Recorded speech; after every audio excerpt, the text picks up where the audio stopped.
Hey guys, what's up? Welcome back to the shop once again. So today I have a 2005 Ford F-150 543 valve, of course.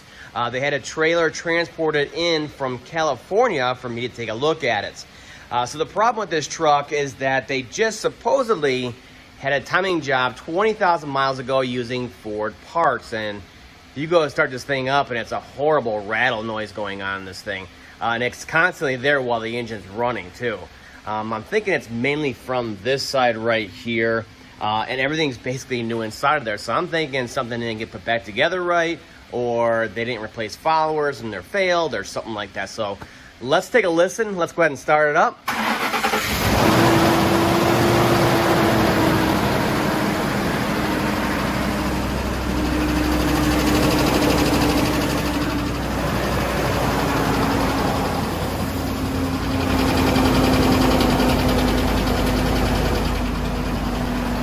I'm not sure what's going on. The fan's obviously loud.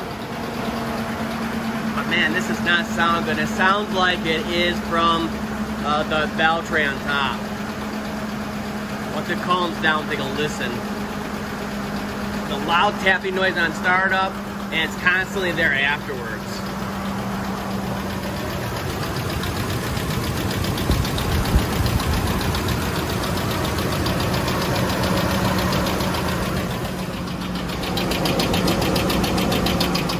Definitely on the passenger side.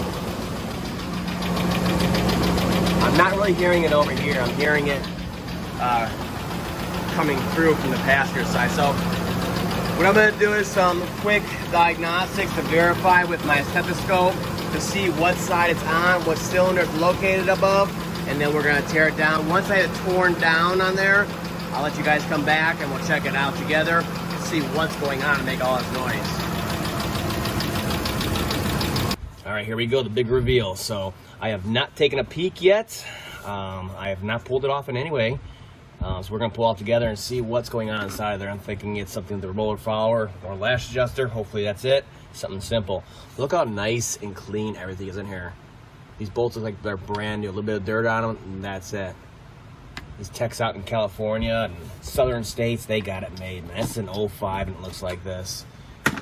Had a car the other day. I was doing spark plugs on it and everything is just rotted big time on it. It's a pain to get anything off. These vehicles are getting older now. Okay. So she looks absolutely beautiful. The guy took care of the oil, obviously. Let me see. Looks like a Ford solenoid there, which is good. Looks like Ford phasers. I don't see any marks on the phaser indicating they did a torque to yield sequence on there, but okay. So again, we're going after the valve train on here. So anytime I have a concern like this, first thing I do is a visual inspection. Are any of the cam lobes damaged? Everything looks good so far, okay? The next thing I'll do is I'll physically grab the followers all the way along. See this one? It's moving, all right? So the cam lobe looks okay. I'll look at it closer later, but that one's moving. That has failed. So I'm just grabbing them. I'm grabbing onto them with my fingers on both sides, and then I grab them and I try to move them, all right? They should be nice and solid in there. Whether they're being actuated by the cam lobe or not, they should be pretty solid. Looks good. This one's got a little bit to it. So everything over here looks good. Even the cam lobes. Well, this is the base circle of this lobe right here. I have to see if they got camshafts. The camshafts for the earlier vehicles, I think 04, 05, before they changed the profile, they're like $300-400. Whereas the newer ones, I would say 08, mid-year and newer, maybe 10 and newer. Not sure the date break. Those ones are like $115. But the older stuff becoming really expensive. The valve cover gaskets for these older vehicles, EA and DB, they're $60 my cost. Yeah, crazy prices for these older pieces on here. So what I'll do is I'll bring it in closer, look at it. So everything on here looks good to go. Good. I'll check cam cap torque as I'm pulling them off when I go to repair this, but they look fine too. I don't see anything loose with the cam caps on here. So the only one I see so far is the intake for cylinder number 4. So this one, I'll show you guys. Now, it's a side note here. Roller follower failures are common enough across the board on the 543 valve and 463 valve, all right? So anytime you're in here doing a timing job, you want to replace them no matter what. There is a revised design now with a smaller hole in it for better oiling on there, but for also a more, let's say, less bleed out, more back pressure in the oil system, the oil log built into the head to feed the rest of the VCT system, all right? So there's multiple reasons why you want to change the roller followers no matter what. And 09 and newer, they fail constantly, especially 3 and 7, all right? Whereas this generation, they usually don't fail too often, but they can, as you'll see here. So this is the older style, and you can tell by the oiling hole. See how big that hole is on there? The new one is about the size of a pin tip. Yeah, so these are definitely original. They should have changed them while they were in here. So we're looking along, and like I said, you want to grab them and move them. See, I can move it a little bit. This one's basically on base circle, so you can move it a little bit. Now when I'm being actuated like this one right here is being actuated, you see it? The nose of the cam is actually touching the roller follower. I can't move it at all. There's no lash in there, which is the way it should be. So we'll go back here and we'll show you. Let me get you a better light for you guys. Let me see. Yeah, that's pretty good. So back here, and I'll just zoom you guys in. So here's cylinder number 4, all right? So you can see this side of the cam lobe is just fine, but you look down in there and you can see the roller part of the follower has failed. So when they fail, they kind of come apart and the thing either seizes up or starts to fall in there. You lose your profile, and then there's all this lash in here. And that's what makes that crazy noise. And of course, since the follower itself failed, nothing is gonna fix that. It will constantly tap from cold to hot. So the other thing I look for, because I'll chew them up, on the nose, usually when they're actuating, which is this side, let me see. On this side right here, the nose is where they'll chew it up when it's actuating it, because that's when it's actually has full contact and pressure on that roller part of the follower. So you'll see the nose here. So you can probably sand that down, but you're taking a chance of it ruining another follower on there. So you move it from the back side here. You can see that's all it was. So I can feel the lash adjustment on this side's fine, and of course the spring is fine. You can see everything looks beautiful. He took care of the oil in here. I mean, look at it. We just have a follower failure. We should probably change this camshaft on here. Very, very simple. And this whole thing, this whole cost of basically transporting it out to me and my fix now, retroactively after the fact, of the follower and probably camshaft, and of course you gotta change the phaser bolt at least. He could have avoided all that just by if that shop would have gone the extra mile and changed the roller followers. You always do that. One of these days I'm gonna get together a bulletproof video and put all these tips together. I should do that soon, but I'm telling you now, this is why. This is the exact reason why.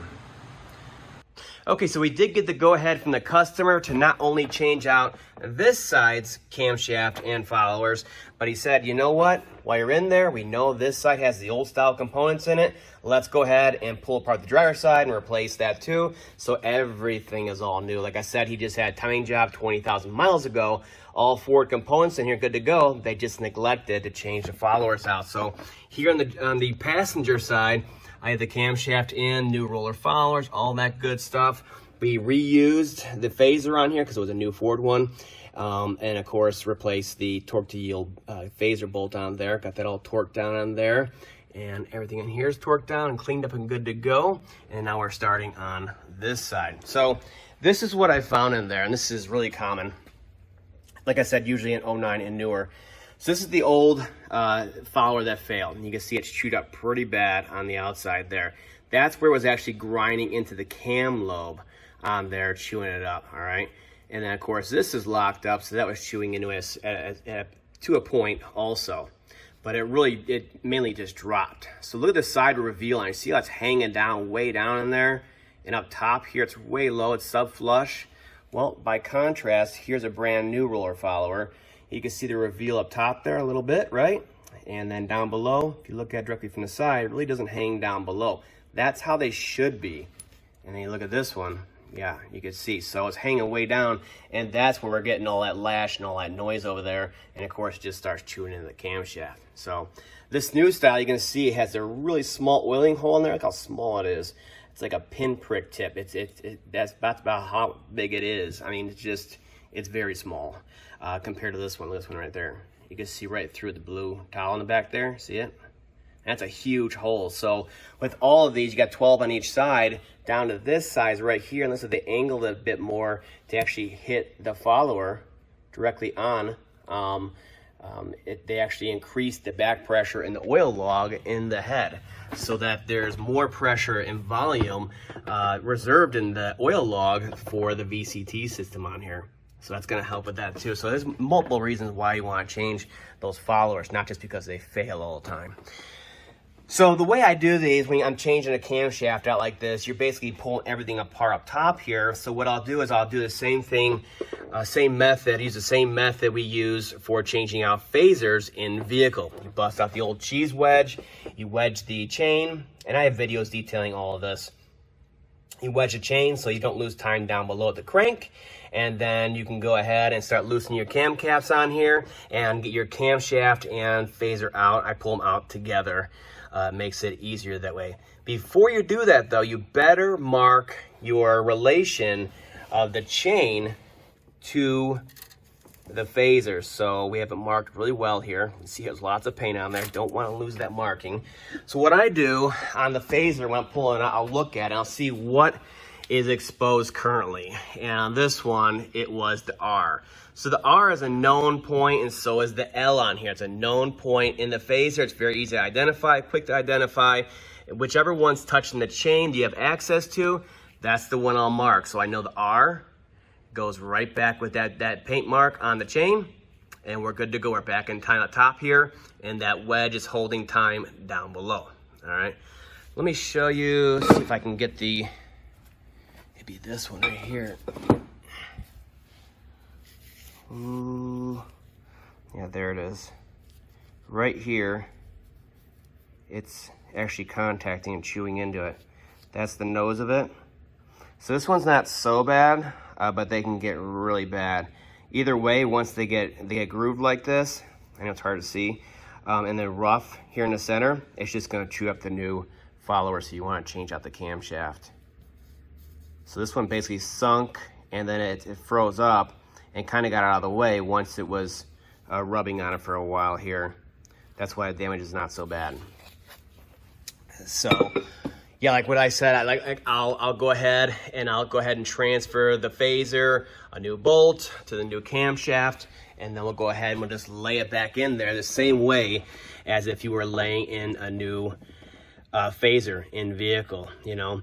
While it's apart though, it's a great time to look around, make sure no valve springs are broken. It's not too common on the 543 valve.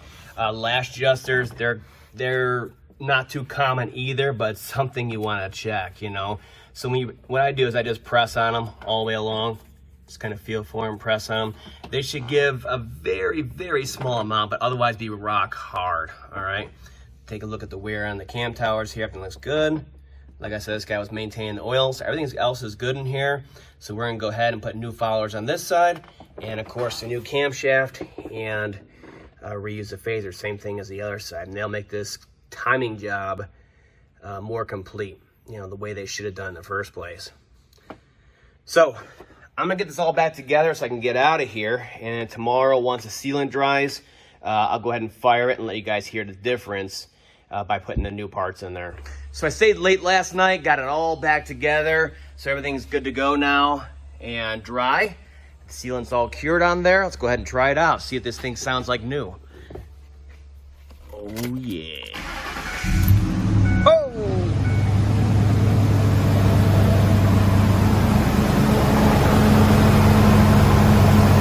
Sounds good so far. Sounds like a brand new 543 valve. On both sides, nice and smooth, nice and quiet. So that's it for now, guys. I just wanted to show you how important it is to change followers whenever you're inside of there doing anything. You want to put the latest and greatest Ford followers in there. I need to go ahead and get onto the water pump job on that edge over there. I'm gonna crank the AC back here and close my doors and get to it. That's all for now, guys. I'll see you later.